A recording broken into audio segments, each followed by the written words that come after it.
Баршаңызға қайырлы күн достар, сіздермен керемет рецептпен бөліспекшімін. Бүгін біз шифоновый бисквит дайындайтын боламыз. Алдымен біз жұмыртқаның ағы мен сарысын ажыратып алуымыз керек. Және де ақуызды миксерлейтін ыдыста миксердің венчигі таза, құрғақ болуы тиіс.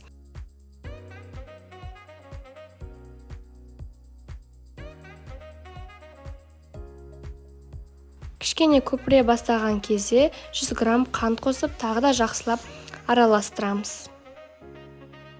Ақуыздың консистенциясы дәл видеодағындай массада болу керек, өзін-өзі ұстай алатын жақсы масса болу керек. Одан соң жаңағы біз бөліп алған жұмыртқаның сарысын қосып, силиконды лопатканың көмегімен жақсылап араластырамыз. Барлығы біркелкі массаға айналуы тиіс.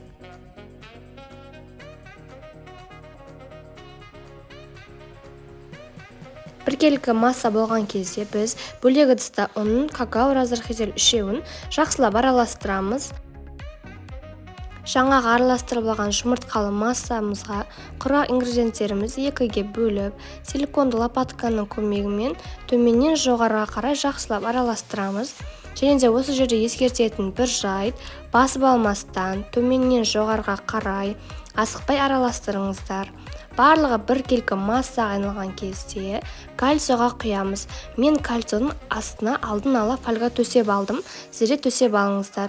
180 градус қызып тұрған пеште 30 минут пісіреміз. Ал піскен-піспегенін осындай шпажкамен тексерсеңіздер болады.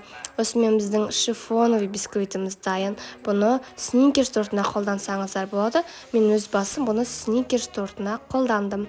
Міндетті түрде жасап көріңіздер. Ас болсын.